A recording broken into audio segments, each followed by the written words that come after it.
Hey Rovers, in this episode we are going to get the cabin sides installed.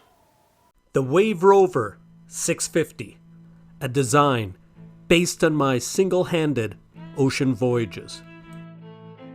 She's small, light, but easy to build and strong enough to cross any ocean. My name's Alan Mulholland and this is the Wave Rover story. So in the last episode, you saw me scarf up the pine stringers. They were 14 feet long, and the plywood panels, again 14 feet long, and that's all to form the cabin sides of Wave Rover. Now with these winter temperatures we're having, I've had to be a little bit innovative in how I've gone about the glue-ups. Now in this particular episode, we will get all those panels and stringers installed. And this is a critical piece of the project of Wave Rover because once I get those sides on, then the heating of the inside of Wave Rover becomes a whole lot easier to accomplish and I can really accelerate the production. All of this has to come together in order for Wave Rover to be launched this summer. A lot to do, time to crack on. Well, I'm at that point now where I'm ready to put the sides on tomorrow morning. Mrs. Rover is going to be here and she's going to give me a hand. Now, once I put the sides on, then how am I going to get in and out of the boat? So I have to cut a hole where the hatch is going to be. Before I can cut that hole, I have to decide what is the hatch going to look like, size-wise. So I've made a bit of a plan. Let's take a look. Well, this is one of the things that I always do. Whenever I go to build something, whether it's a cabinet or something complex, I always draw it out. So in this case, what I've done is I've started along here. I've put the bulkhead, the aft bulkhead, and that's the bulkhead that we're looking at right here. And it goes to this line right up here. That's what will be the cabin top. Even down here, I've added an extra 1/4 inch for the camber of the deck. Now, the actual hatch itself starts right here, comes down, and ends right here. This is the combing right here and right here, and then the hatch itself is above that. I've left a little gap there if you see it. It's about 1/8 of an inch, and that's for gasket material. So when this hatch is open, I've been able to take my tape measure and arc it up over top, and I can see where it will be in relation to the boom. The boom will be approximately at the top of this sheet of ply. So we'll have clearance against that boom of a good 6 inches when it's perpendicular and well over 1 foot and about 1'4" when the hatch is resting against the cabin top. So I'm happy with those clearances, and I now will just take the router and I'll cut out a section of plywood that will be, well, from here to here.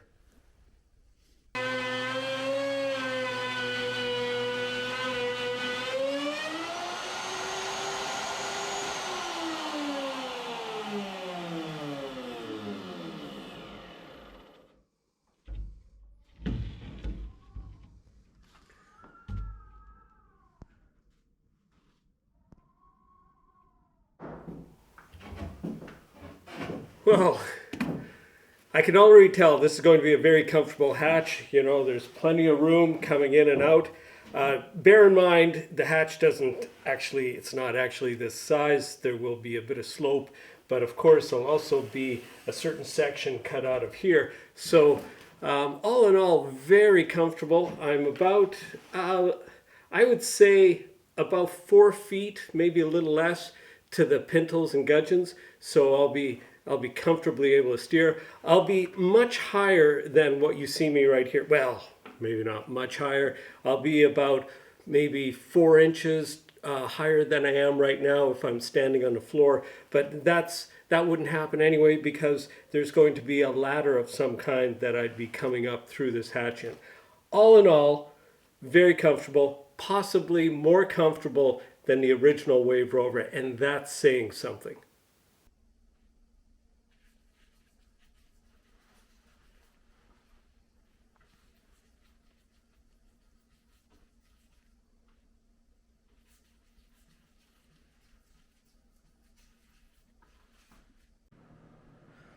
Okay, so we've got the boat heating up right now. I've got a thin epoxy on the stringers, and we're just adding the glue now to the stringers themselves. I've got a number of heaters going on the inside.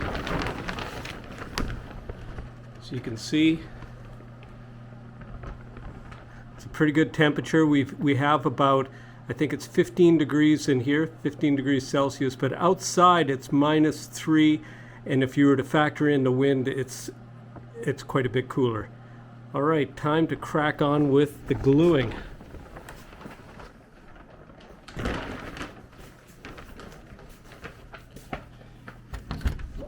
Inside the glue up room, we have Mrs. Rover here, and she's mixing up a nice concoction. Oh, well done. Got the glue inside a baggie ready to go, and I'll take over from this point. Well, look at that. That is really nicely. Sorry I wasn't able to film it. It took all hands on deck to get this glued in place.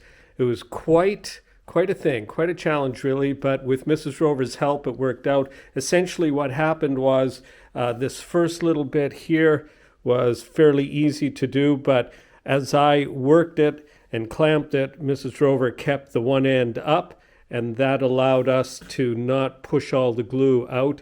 And then as we worked in a little bit further, she again kept the pressure upward, because as you can see, the shear does come up like that as well as coming in. So a bit of a challenge, but it all went pretty well. Both sides are done. The glue is hard. The tenting worked, and that's quite a thing because last night it got down colder than -12 Celsius. And in here would have been about the same, but inside the boat, this little, this extra vapor barrier, what we call vapor barrier in Canada, which is just a heavy polyethylene, that and the 3 heaters I had inside, which I only had set on half power, they kept the inside heat at greater than 15 degrees Celsius. So we had the temperatures we needed to finish this glue up, but my goodness, that looks good. It really takes on the shear and the slope of the cabin side. So that's going to make gluing the plywood panels on the side so much easier, and that's the next step. Well, here's the plywood. I've just sanded down the scarf, and I'll show you that right now. So there's the scarf. That turned out really nicely. And there's the other side. Now, you might also notice that there's some pencil lines on here. This pencil line right here, that indicates the shear, and I'll be cutting that right away. And then on top here, I have little lines marked. Right there, I have to connect those all together. There's another one right there.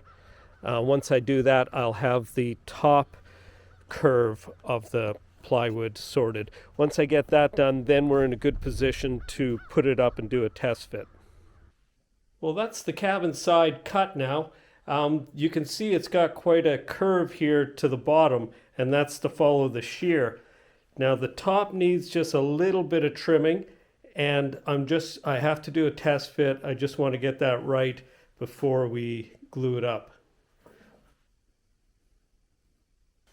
So this is just a little offcut from the side panel right here. So we just trimmed it off of this point, and this is the scarf joint, and you probably can't see it, but that's the scarf joint right there. This is, it's invisible practically to my eye, but this is the glue squeeze out. And what I'll do is I'm just going to do a little bit of destructive testing to see where, okay, and that's what we like to see. This failed on the plywood and not on the scarf joint. So yet again, the power of these glues is phenomenal. You make yourself a reasonably good scarf joint, which is made so much easier with my scarfing jig, and then glue it up with good quality glues. You get the right temperatures, and you end up with a joint that's stronger than the plywood itself. Thank you very much. Well, the roads have been shut down on account of the blizzards, which actually isn't such a bad thing because Mrs. Rover gets the day off. She doesn't have to go into her part-time job, which means this is the day that we're gluing up the cabin sides. And to that end, we have our tent erected. I have heaters going, and we're heating up the space. I have the cabin sides inside the house in the dining room so that they can warm up, and we can prime them all with a thin epoxy before setting up the glue. Exciting times. Well, we're back inside the dining room to do just the initial wet out of this panel before we put it in the side, because as you can see through this window, it is a blizzard outside, and what a day. What a day. So when we actually transport this to the boat shed, we have to turn it upside down so we don't get any water on the business side here. Anyway, just one of the challenges of building a boat in the far north.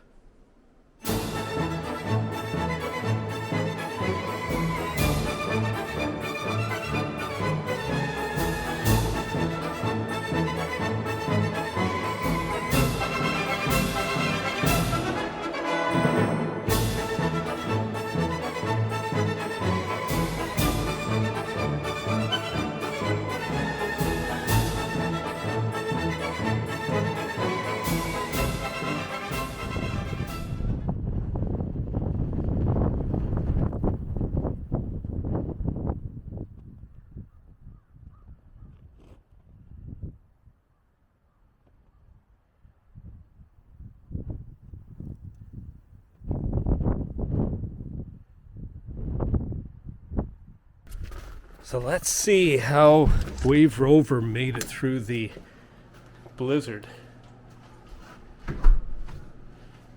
Looks good. Now for the big reveal.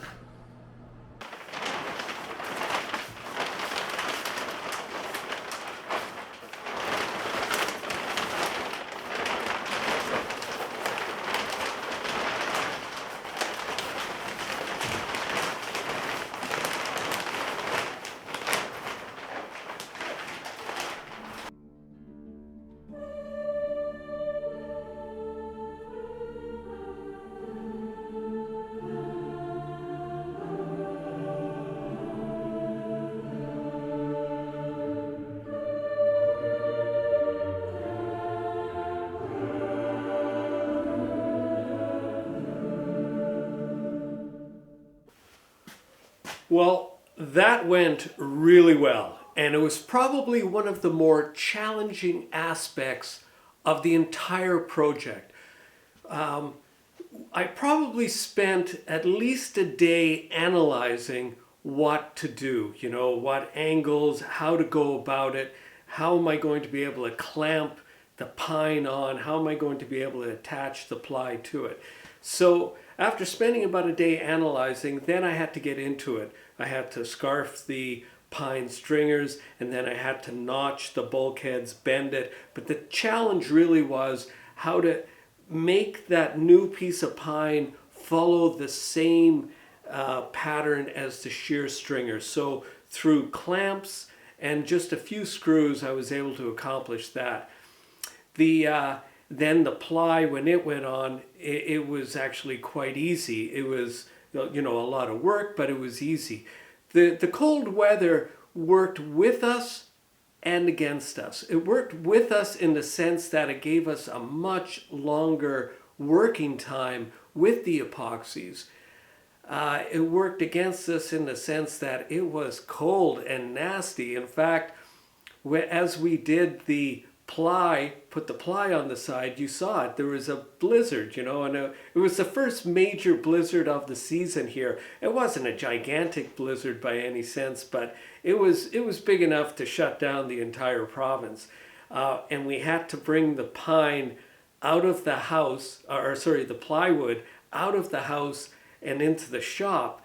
And of course, the winds were somewhere between 70 to 80 kilometers an hour. So that meant really trying to control, a few square feet of sail area. And Mrs. Rover was magnificent through this whole evolution, mixing up the glues, passing it to me, helping me with the plywood. I couldn't have done it without her. And so a big Wave Rover thanks to Mrs. Wave Rover. Now, with that, I just want to say thank you for watching.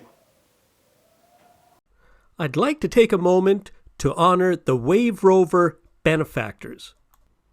So what is a benefactor?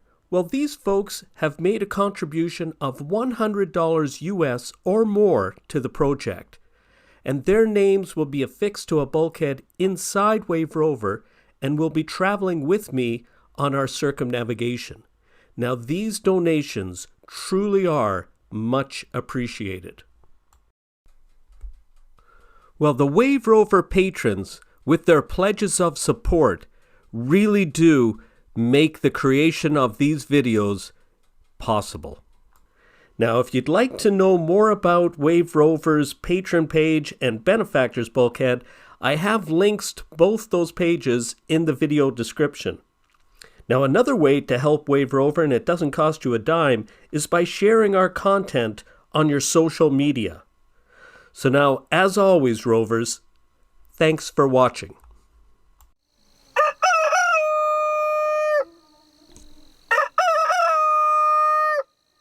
Give us one more. Brilliant.